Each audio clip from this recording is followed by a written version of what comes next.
हरे कृष्ण। तो आप सभी भक्तों का हार्दिक स्वागत है आज के श्रीमद् भगवद गीता के डिस्कशन में। तो आज हम लोग चर्चा कर रहे हैं श्रीमद् भगवद गीता यथारूप, इसका सेकंड चैप्टर, दूसरा अध्याय का श्लोक संख्या में 67 नंबर श्लोक तक कर लिया है। 68 भी कर लिया, तो कल 68 नंबर श्लोक पर चर्चा की। तस्माद् यस्य महाबाहो विगृहीतानि सर्वशः इंद्रियाणि इंद्रियार्थेभ्यस्तस्य प्रज्ञा प्रतिष्ठिता। इस श्लोक में भगवान वापस से निष्कर्ष कंक्लूजन देते हुए समझा रहे हैं कि इसलिए निग्रहितानि सर्वशः इंद्रियाणि इंद्रियार्थेभ्यस, फ्रॉम सेंस ऑब्जेक्ट्स, अपने इंद्रियों को उनके जो विषय वस्तु हैं उनसे खींच करके दूर लाने के पश्चात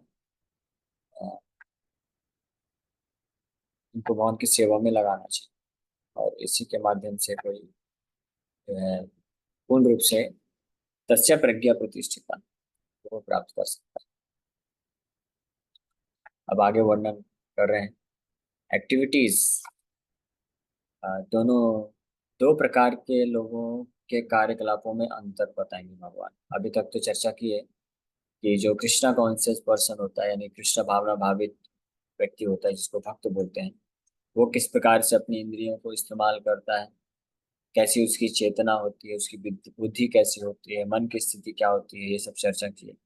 और साथ ही साथ में अ, भगवान ये भी बताया है कि जो अपने इंद्रियों को मेरे संबंधित कार्यों में नहीं लगाता है, सेवा में नहीं लगाता है, तो वो निश्चित रूप में कितना भी कृत्रिम रूप से कितना भी प्रयास करे, वो अपनी इंद्रियों को संयमित नहीं कर पाएगा, और अंततः उसकी इंद्रियां जो है उसको असंयमित कर ही देंगी। लेकिन भगवान इस श्लोक में इन दो प्रकार के लोगों की चेतना में और उनके कार्यकलाप में डिफरेंस तुलना करते हुए बताएंगे। इस श्लोक में बोल रहे हैं भगवान, या निशा सर्वभूतानां तस्यां जागृति संयमी, यस्यां जागृति भूतानि सा निशा पश्यतो मुने। What is night for all beings is the time of awakening for the self-control, and the time of awakening for all beings is night for the introspective stage. तो दिन और रात से कंपेयर करते हुए बता रहे हैं, ये एनालॉजी दे रहे हैं, इसको तुलनात्मक अध्ययन करते हुए बता रहे हैं। या निशा सर्वभूतानां, जो हर किसी के लिए रात्रि है, तस्याम जागृति संयमी, वो स्थिति जो संयमी यानी सेल्फ कंट्रोल है, स्थित प्रज्ञा है, यानी कि जो भगवान का भक्त है, उसके लिए वो डे टाइम, दिन है, यानी उसमें वो जागता है, उन चीजों के लिए जागृत रहता है जिन चीजों के लिए, यानी व्यक्ति जो भौतिकवादी व्यक्ति होता है, सर्वभूतान भौतिकवादी व्यक्ति जिन चीजों के लिए सो जाते हैं या आलसी हो जाते हैं, एक्टिव नहीं रहते हैं, या जिसमें इंटरेस्ट नहीं दिखाते हैं, उन चीजों के लिए जो आत्म संयमी व्यक्ति होते हैं, वो उनके लिए एक्टिव होते हैं, उनके लिए वो जो है प्रयास करते हैं, उनके लिए उन इंटरेस्ट दिखाते हैं। वहीं दूसरी ओर यश्याम जागृति भूतानि सा निशा पश्यतो मुने, और जिन चीजों के लिए जागृति भूतानि, अन्य लोग जो भौतिकवादी लोग हैं, वो एक्टिव हो जाते हैं, वो क्रियाशील हो जाते हैं, रुचि दिखाते हैं, कार्यशील रहते हैं, उन सब चीजों के लिए सा निशा पश्यतो मुने, उन सब चीजों के लिए जो असली विचारमान, सेल्फ कंट्रोल्ड, और या जो हर प्रकार की भौतिक इच्छा से मुक्त है, स्थित प्रज्ञा जो भक्त हैं, वो उन सब चीजों के लिए इनएक्टिव हो जाते हैं, उनके लिए वो रात्रि के समान हो जाती है। तो भगवान ये ऐसा क्यों बोल रहे हैं? ये श्लोक का तुलना करने का भगवान का क्या प्रयोजन है? क्यों ये तुलनात्मक स्टडी कर रहे हैं? क्योंकि पिछले श्लोकों में जब भगवान बताए अलग अलग जो भक्त नहीं है उनके भी लक्षण बताए, जो भक्त है उनके भी लक्षण बताए, तो कई बार ऐसा पाया गया है कि जो लोग भक्त नहीं है, भौतिकवादी व्यक्ति हैं, मटेरियलिस्टिक पर्सन जो है, वो लोग भक्तों को लेजी समझते हैं, आलसी समझते हैं, और इनएक्टिव फूल समझते हैं। ये लोग कुछ कार्य काम धंधा नहीं करते हैं, एस्केपिस्ट समझते हैं, यानी भगौड़े हैं, संसार के हर कार्य को छोड़ देते हैं, इनके अंदर कोई इच्छा ही नहीं है ना। या सरल भाषा में बोलते हैं कि ये लोग पागल हैं, पागल हो गए। तो जो भौतिकवादी व्यक्ति हैं वो भक्तों को बोलते हैं कि भक्त लोग पागल हो गए, इनके जीवन का कोई अर्थ ही नहीं है। इतना अच्छा जीवन मिला है, मनुष्य जीवन मिला है, उसमें भी अगर मान लीजिए कोई भक्त हो जो अच्छा पढ़ा लिखा हो, उसके पास बहुत सारी अपॉर्चुनिटी हो, वो अगर भौतिक जीवन में होता, भौतिक कार्यकलाप में होता, तो पता नहीं क्या क्या वो अचीव कर लिया होता, है ना। ऐसे बोलते हैं कई लोग, हम लोग को मिलते हैं तो बोलते हैं अरे आपने आईआईटी क्वालिफाई किया, एनआईटी से आपने बीटेक भी कर लिया, अरे आप अगर पढ़ाई करते हैं, यूपीएससी का तैयारी करते हैं तो आज आप आईएएस आईएएस होते कुछ, यूपीएससी में इतना अच्छा लाल बत्ती गाड़ी में चल रहे होते हैं। क्या आपने लाल कपड़ा पहन लिया, लाल बत्ती गाड़ी में चढ़ना था तो लाल कपड़ा पहन के घूम रहे हैं आप, कुछ नहीं कर रहे हैं, बस करताल मृदंग लेके हरे कृष्णा करते रहते हैं, जीवन व्यर्थ गवा दिया आप। क्या मतलब हुआ आपका इतना सब पढ़ने का, इतना बुद्धि होने का, कोई फायदा नहीं, सब ऐसे ही, सब पानी में मिल गया। इस प्रकार से जो भौतिकवादी व्यक्ति होते हैं वो भक्तों को इस प्रकार से बोलते हैं, ये पागल हो गए हैं, क्रेजी हो गए हैं, इनके जीवन कोई मतलब नहीं, इनके पास कोई इच्छा ही नहीं है कार्य करने की, आलसी लोग, इस प्रकार से बोलते हैं। और जो भक्त लोग होते हैं वो, जो भौतिकवादी व्यक्ति हैं, अभक्त हैं, जो भक्ति नहीं करते हैं, जिनको भगवान में इंटरेस्ट नहीं है, वो भक्त लोग उनको बोलते हैं कि ये लोग पागल हैं, ये मनुष्य जीवन मिला है कुछ क्षण के लिए, कुछ 50 60 70 साल मिला है, उसी को ये लोग गलत इस्तेमाल करते हैं, इंद्र तृप्ति में लगा देते हैं, उस चीज के लिए ये प्रयास में लगे रहते हैं, उस चीज को प्राप्त करने के लिए जो इनके साथ हमेशा रहने नहीं वाला है। मृत्यु के समय तो सब कुछ छोड़ के जाना है। और जो चीज जो खुश और आनंद को प्राप्त करने के लिए, मन की शांति को प्राप्त करने के लिए इतना दौड़ भाग करते रहते हैं, वो तो मिलता ही नहीं है, बल्कि उल्टा दुख ही मिलता है, जो है मन अशांति होता है, चिंता ही मिलती है, शोक ही मिलता है। तो क्या फायदा हुआ, ये लोग सब पागल लोग हैं, ये अपना जीवन ऐसे ही व्यर्थ गंवा देते हैं। मनुष्य जीवन मिला है दुर्लभ, इतना दुर्लभ जीवन है, इसका इस्तेमाल करना चाहिए भगवान की भक्ति के लिए, भगवत तत्व समझने के लिए कि जीवन का लक्ष्य क्या है, हम कौन है, ये भौतिक जगत क्या है, हमारे जीवन में दुख क्यों आ रहा है, क्या करना चाहिए, कैसे भक्ति में आगे बढ़ना चाहिए, आध्यात्मिक जीवन में क्यों जाना चाहिए, और अगले जीवन के बारे में भी सोचना चाहिए, क्योंकि हम लोग ये शरीर नहीं है, हम लोग आत्मा है। और अगर हम आत्मा है तो बार बार हमारा जन्म मृत्यु हो रहा है, तो केवल इस जन्म के लिए कुछ भौतिक इंद्र तृप्ति के सुख के लिए पूरा जीवन लगा देना, और आत्मा के बारे में कुछ सोचना ही नहीं, अगले जीवन के बारे में कुछ सोचना ही नहीं, ये तो पूरी तरह से मूर्खता है, ये सब मूर्ख लोग हैं। इस तरह से अपना जीवन अननेसेसरी व्यर्थ गवा रहे हैं, माया सुख को प्राप्त करने के लिए, जो सुख है ही नहीं उस सुख को प्राप्त करने की चेष्टा में इस प्रकार से पागल, इस प्रकार से अपना पागलपन के तरीके से अपना जीवन व्यतीत करते हैं। तो जो भक्त होते हैं वो अभक्तों को क्रेजी समझते हैं, पागल समझते हैं, और अब जो अभक्त होते हैं वो भक्तों को क्रेजी बोलते हैं। तो ऐसे एक बार डिस्कशन हुआ था, प्रभुपाद जी के कुछ शिष्य लोग प्रभुपाद जी के पास गए और बताए कि प्रभुपाद ऐसे ऐसे जो भौतिकवादी लोग हैं वो भक्तों को पागल समझते हैं, लेकिन हम लोग जानते हैं कि वो लोग पागल हैं।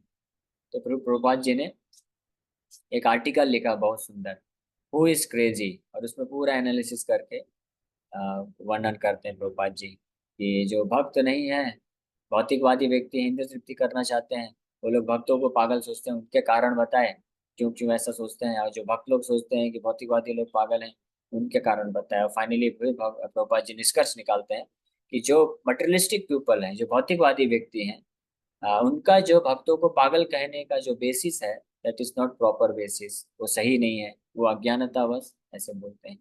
और जो भक्त लोग हैं वो सही में, सही मायने में जो है वो जानते हैं इस मनुष्य जीवन का क्या उपयोग है। तो इस प्रकार से हमेशा से ये चलता रहता है, इसलिए संसार में दो प्रकार के लोग रहते हैं हमेशा, भक्त और अभक्त, और दोनों एक दूसरे में युद्ध हमेशा चलता रहेगा, तर्क वितर्क चलता रहेगा। जो अभक्त है, जो भक्त नहीं है, भौतिकवादी है, उनको कोई कितना भी समझा ले वो कभी समझ नहीं सकते हैं, क्योंकि इंद्र तृप्ति की भावना बड़ी प्रबल है, इसलिए वो जो तर्क को नहीं समझ सकते हैं।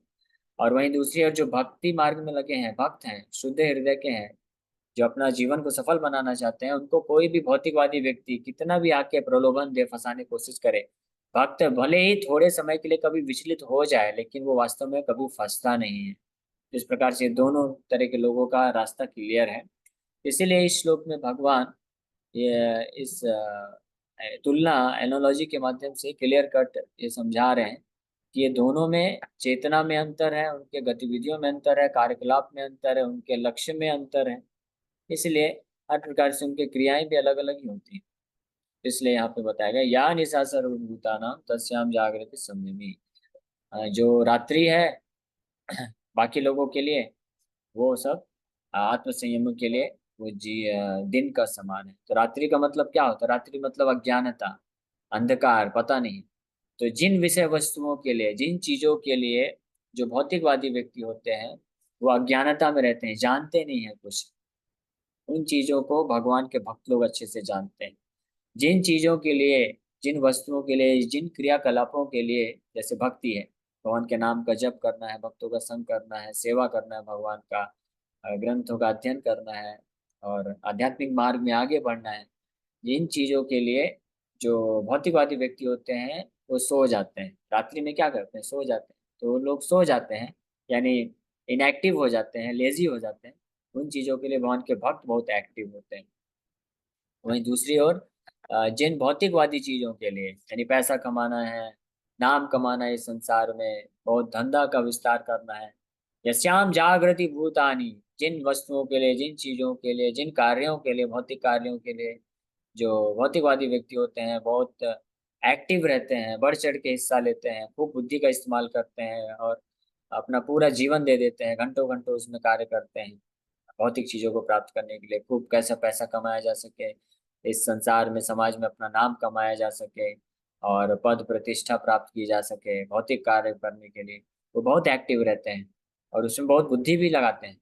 वहीं दूसरी ओर सा निशा पश्यतो मुने, जो भगवान के भक्त होते हैं, जो मुनि होते हैं, असली इंट्रोस्पेक्टिव सेज यानी असली विचारशील जो व्यक्ति होते हैं, वो उनके लिए रात्रि के समान होता है। उसमें बिल्कुल इनएक्टिव हो जाते हैं, ऐसे हो जाते हैं जैसे उनको कुछ पता ही नहीं है, वो बुद्धू हैं, वो कुछ जानते नहीं है। तो इस प्रकार से ये भौतिक कार्यों के लिए, भौतिक चीजों के लिए, धन कमाने के लिए, धंधा करने के लिए, नाम कमाने के लिए, इंद्र तृप्ति को प्राप्त करने के लिए, तो भक्त लोग बिल्कुल बुद्धू के जैसे हो जाते हैं। तो बाहर वाले सोचते हैं कि ये जो है कम बुद्धिमान है, मूर्ख है, इनको कुछ आता है नहीं।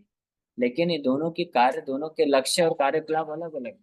ये चीज यहाँ पे भगवान स्पष्ट बता रहे, इसलिए सा निशा पश्यतो मुने, ऐसे इंट्रोस्पेक्टिव से, यानी जो विचारवान होते हैं, विचारशील होते हैं। मुने का मतलब होता है जिसके पास विवेक है। विवेक का लक्षण क्या होता है? विवेक मतलब क्या सही है, क्या गलत है, और क्या उचित है, क्या अनुचित है, ये दोनों प्रकार की चीजों को वो जानते हैं, उनको मुनि बोला जाता है। और पश्यतो मुने, पश्यतो का मतलब होता है जो देख सकते हैं। पश्यतो देख सकते हैं, यानी उनके पास चर्म चक्षु के साथ साथ ज्ञान चक्षु भी होता है, आध्यात्मिक चक्षु होती है, इसलिए वो देख सकते हैं कि क्या, किन किन प्रकार के कार्यों को करने से वास्तविक लाभ हमको प्राप्त हो सकता है।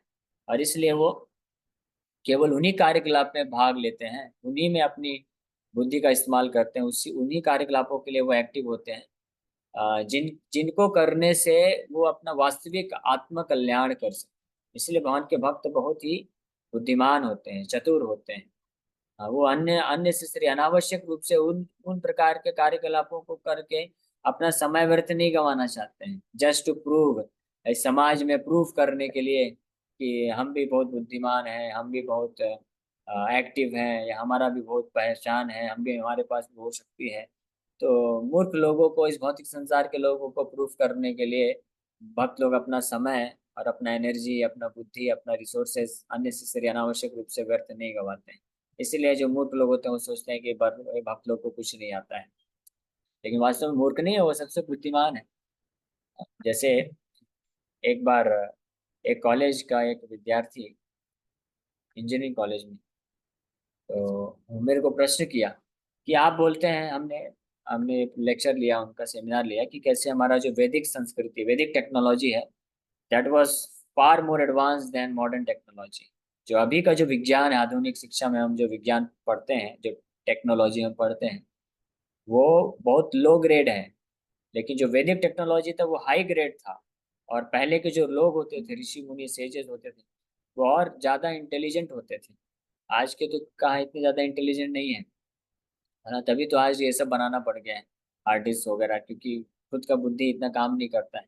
इसलिए कंप्यूटराइज मशीन की बुद्धि का इस्तेमाल किया जा रहा है। आर्टिफिशियल इंटेलिजेंस क्यों डेवलप हुआ? क्योंकि खुद का इंटेलिजेंस डल होता जा रहा है, इसलिए आर्टिफिशियल इंटेलिजेंस का जरूरत है।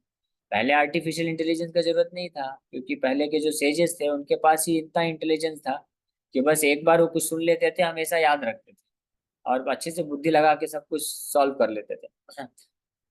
तो ये सेशन कंप्लीट होने के बाद फिर वो विद्यार्थी ने प्रश्न पूछा, क्या बोलते हैं पहले के लोग ज्यादा बुद्धिमान थे, ज्यादा उनके पास टेक्नोलॉजी थी, तो फिर उन्होंने ऐसे गरीबी का जीवन में क्यों रहते थे, वो झाड़ फूक में क्यों रहते थे, वो बड़े बड़े अच्छे से घर बिल्डिंग्स क्यों नहीं बनाते थे, और ऐसे एरोप्लेन टेक्नोलॉजी का इस्तेमाल करके एंड्रॉयड फोन कंप्यूटर्स ये सब उन्होंने क्यों नहीं बनाया, अगर वो ज्यादा ही बुद्धिमान थे। आज के लोग ज्यादा बुद्धिमान है, देखिए कितने बड़े बड़े घर बनाते हैं, हाई स्काई स्क्रैपर बिल्डिंग्स बनाते हैं, और इतने जो है स्पुतनिक बनाते हैं, एरोप्लेन्स बनाते हैं, और कंप्यूटर्स बना रहे हैं, और टेक्नोलॉजी एडवांस करते जा रहे हैं, रोबोट्स बना रहे हैं, पता नहीं क्या क्या सब बनाते जा रहे हैं। तो ऐसा क्यों? तो मैं उनको उसको यही आंसर दिया कि पहले के लोग बुद्धिमान थे, इसलिए ये सब चीज में अपना बुद्धि नहीं लगाते थे, ये सब चीज में अपना बुद्धि लगा करके समय वेस्ट नहीं करते थे। वो वास्तव में बुद्धिमान थे, इसलिए वो केवल अपना बुद्धि उसी चीज के लिए लगाते थे जिससे वो अपना वास्तविक आत्मा का कल्याण कर सके। यानी आध्यात्मिक चीजों में प्रगति करने के लिए लगाते थे, भौतिक प्रगति के लिए वो ज्यादा ध्यान नहीं देते थे। भौतिक चीजें तो अपने कर्म अनुसार जैसे आना है वो चलेगा, लेकिन उनका मुख्य प्रयोजन क्या होता था कि आध्यात्मिक मार्ग में कैसे आगे बढ़ें। इसके लिए वो आध्यात्मिक जिज्ञासा करते थे, तत्वों को समझते थे, और फिर साधना करते थे, क्योंकि साधना के माध्यम से अपने सत्व को, अपने अस्तित्व को शुद्ध करके हम इस भव बंधन से मुक्त कर सकते हैं। तो वो लोग सबसे बड़ी टेक्नोलॉजी का में वर्क कर रहे थे, वो है जन्म मृत्यु के चक्कर से छुड़ाने की टेक्नोलॉजी पे वर्क कर रहे थे। वहीं दूसरी ओर जो मॉडर्न जो टेक्नोलॉजिस्ट हैं, या जो मॉडर्न आधुनिक शिक्षा में जो सो कॉल्ड इंटेलिजेंट लोग हैं, ये तथाकथित बुद्धिमान लोग हैं, तो अपना पूरा बुद्धि, समय, पैसा, रिसोर्सेज, एनर्जी सब किस में व्यर्थ गवा रहे हैं? ये शरीर को कंफर्ट देने के लिए, शरीर को कुछ सुविधा प्रदान करने के लिए। लेकिन पहले के लोग ज्यादा बुद्धिमान थे, वैदिक सभ्यता में ऋषि मुनि, ब्राह्मण, वैष्णव, भक्त लोग, वो जानते थे कि शरीर को कितना भी कंफर्ट दे दें, कितना भी हम सुविधा दे दें, अल्टीमेटली तो शरीर तो नष्ट ही होने वाला है ना। कोई कितना भी इस शरीर को सुविधा प्रदान करे, क्या वो गारंटी दे सकता है कि ये शरीर बूढ़ा नहीं होगा? क्या वो गारंटी दे सकता है ये शरीर का मृत्यु नहीं होगा? क्या वो गारंटी दे सकता है ये शरीर को व्याधि बीमारी नहीं होगी, और मृत्यु के पश्चात उसको फिर से जन्म लेना पड़ेगा? तो कहाँ गई ये बुद्धि? तो यूजलेस बुद्धि हो गई ना। बुद्धि होके भी जो है बुद्धिहीन हो गया व्यक्ति, जो केवल अपनी भौतिक बुद्धि का इस्तेमाल केवल शरीर के लिए दे रहा है, तो मूर्ख ही हो गया। सही बात है ना? तो इस प्रकार से जैसे मान लीजिए कोई व्यक्ति है, वो बहुत बहुत बड़ा घर बना रहा है, और किसी ने पूछा कि आप इतना अच्छा, इतना बढ़िया घर बना रहे हो, बड़ा इतने कई माले का, 20-20 माले का आप इतना अच्छा घर बना रहे हो, करोड़ रुपए खर्च करके, आपका क्या उद्देश्य है? तो वो व्यक्ति बोलता है कि घर बना रहा हूँ, घर बनाने के बाद इसमें आग लगा दूँ। तो उसको क्या बोलेंगे? उसको मूर्ख ही बोलेंगे ना। वो बुद्धि तो खूब लगा रहा है, खूब अच्छे से बड़ा बिल्डिंग बना रहा है, हवेली बना रहा है, खूब बुद्धि लगा रहा है, पैसा भी खर्च कर रहा है, समय भी दे रहा है, सब कुछ दे रहा है, लेकिन उद्देश्य क्या है उसका? कि अंततः जब बिल्डिंग कंप्लीट हो जाएगी तो उसको आग लगा देगा, नष्ट कर देगा। तो ये मूर्ख ही तो हुआ, बुद्धिमान कहाँ हुआ? उसी प्रकार से आप बोलेंगे अरे सही बात है, ये तो मूर्ख हुआ, लेकिन हम थोड़ी ना ऐसे कर रहे हैं। नहीं, हम भी ऐसे ही कर रहे हैं सेम। ये शरीर, हमारा जो भौतिक शरीर है, ये भी उस मशीन की तरह है या घर की तरह है। ये घर है, हवेली है, जिसके अंदर हम रह रहे हैं। तो हम अपना पूरा बुद्धि, समय, पैसा, एनर्जी सब कुछ हम लगा रहे हैं ये शरीर को बनाने के लिए, अच्छे से सुंदर बनाने के लिए, शक्तिशाली बनाने के लिए सब, और इसको सुविधा देने के लिए, इसको कंफर्ट देने के लिए, सबको आराम देने के लिए, सब हम इसी के लिए कर रहे हैं। लेकिन अंततः क्या होने वाला है? उद्देश्य क्या है? कि जब मृत्यु हो जाएगा इसको आग से जला दिया जाएगा। यही है ना उद्देश्य, इसका अंतिम परिणाम तो यही है ना। इस शरीर को हम कितना भी अच्छे से पालन पोषण करते हैं, सुख सुविधा देते हैं, सब कुछ करते हैं, अंततः रिजल्ट, परिणाम क्या है? मृत्यु के पश्चात इसको आग लगा दिया जाता है। जैसे वो मूर्ख व्यक्ति अपना पूरा बुद्धि, एनर्जी, सारे इंजीनियर्स लगा दिया, और कई साल तक बना बना के और बिल्डिंग को फाइनली क्या बोल रहा है? आग लगाने के लिए दे रहा हूँ। तो उसी प्रकार से तो क्या फायदा हुआ? इसको असली बुद्धिमान व्यक्ति नहीं बोलते हैं, ये तो मूर्ख व्यक्ति का ही निशानी। तो असली बुद्धिमान कौन होते हैं? भक्त होते हैं, जो जानते हैं कि ये जो शरीर मिला है ये एक साधन है, व्हीकल है। तो व्हीकल यानी गाड़ी है, तो इसको हमको रख रखाव करना है, लेकिन रख रखाव उतना ही करना है जितना करने से इसको हम सही सलामत तरीके से चला सके, बस। ये नहीं कि अपना पूरा समय, एनर्जी, बुद्धि, रिसोर्सेज, पैसा सब लगा दिया इसका बस रख रखाव करने में, और ये खड़ी है बस आंगन। इसको इस्तेमाल हम कर ही नहीं रहे अपने डेस्टिनेशन तक लेके जाने के लिए। तो शरीर साधन है, इस साधन का इस्तेमाल करके हमको आध्यात्मिक लक्ष्य की प्राप्ति करना है, वो महत्वपूर्ण है। तो शरीर को केवल उतना ही ध्यान देना चाहिए, जो बुद्धिमान लोग होते हैं वो शरीर के लिए केवल उतना ही कार्य करते हैं जितना कि आवश्यक होता है, इसका इस्तेमाल आध्यात्मिक रूप से आगे बढ़ने के लिए। हाँ, वो व्यक्ति जो चौबीसों घंटे केवल शरीर के लिए कार्य करता है, वो उसी मूर्ख व्यक्ति के समान है जो बहुत बड़ा हवेली तो बना रहा है लेकिन अंत में उसमें आग लगा देगा। उसी तरह है उसका भी जीवन। और आज देखिए, पूरे संसार में जितने भी लोग हैं, ज्यादातर मोर देन 98-99% लोग अपना चौबीसों घंटे किसके लिए लगा रहे हैं? शरीर के लिए। हम सोते हैं शरीर के लिए, खाते हैं शरीर के लिए, नहाते हैं शरीर के लिए, जॉब करते हैं शरीर के लिए, और फिर इस शरीर से संबंधित जो परिवार है, बच्चे हैं, माँ बाप हैं, पति है, पत्नी है, और अन्य जो लोग जुड़े हुए हैं, उनका भी हम देखभाल यही सब चीज करते हैं, खाना पीना सोना उनके लिए अरेंज करते हैं, तो ये भी शरीर के लिए है। तो अगर आप कैलकुलेट करें 24 घंटे पूरा एक दिन का निकालें, तो आप निकालिए, उसमें कैलकुलेट करना चाहिए हमको कि हम 24 घंटे में से कितना घंटे हम शरीर के लिए दे रहे हैं, कितना घंटे आत्मा के लिए दे रहे हैं। तो वास्तव में जो भक्त नहीं है, तो वो चौबीसों घंटे केवल शरीर के लिए दे रहे हैं। जो शुद्ध भक्ति मार्ग में नहीं लगे हैं, तो भले ही वो तथाकथित धर्म का पालन भी कर ले, तो वो भी वास्तव में शरीर के लिए ही कर रहे हैं। कोई यज्ञ करता है, कोई दान करता है, कोई तपस्या करता है, व्रत करता है, कोई अलग अलग प्रकार के देवी देवताओं का पूजा करता है, आराधना करता है, तो बाहर बाहर से लग रहा है कि वो आध्यात्मिक है, धार्मिक है, धर्म के लिए कर रहे हैं। लेकिन वास्तव में उद्देश्य क्या है? कि वो यज्ञ दान तपस्या व्रत करके मैं ये कुछ भौतिक लाभ प्राप्त कर लूंगा, भौतिक सुख, शरीर के लिए कुछ प्राप्त कर लूंगा। तो वो भी सारी शरीर के लिए ही हुआ। वो भी हमको मदद नहीं करेगा, आत्म कल्याण के लिए हेल्प नहीं करेगा। जब तक कोई व्यक्ति इस अंडरस्टैंडिंग, समझ पे नहीं पहुंचेगा कि हम ये शरीर नहीं है, हम आत्मा है, और ये शरीर तो केवल हमको साधन के लिए दिया गया है, इस्तेमाल करने के लिए दिया गया है, आत्मा को शुद्धिकरण करके उसको जो उचित उसका जो लक्ष्य है, भगवान के धाम, भगवान के चरण कमलों में पहुंचाने के लिए, और फिर उस प्रकार से योजना बना करके भक्ति मार्ग को स्वीकार नहीं करता है, तब तक उस वो जो व्यक्ति होता है वो मूर्ख ही कहलाता है। और वो उसके लिए जो है यही बताया गया है कि जब आत्म संयमी यानी भक्त लोग जिन चीजों के लिए एक्टिव होते हैं, उन सब चीजों के लिए वो व्यक्ति इनएक्टिव फूल बन जाता है, आलसी बन जाता है। भागवत में भी इसकी पुष्टि होती है, प्रायेण अल्पायुषा सभ्या कलावस्मिन युगे जना मंदा सुमंद मतो मंद भाग्या ही प्रवृता मंद। तो कलयुग भागवत में वर्णन किया गया है कि कलयुग जैसे जैसे बढ़ेगा, लोग और मंद होते जाएंगे, मंद बुद्धि होते जाएंगे, मंद होते जाएंगे मतलब लेजी है होते जाएंगे, आलसी होते जाएंगे। ये किस चीज के लिए आलसी?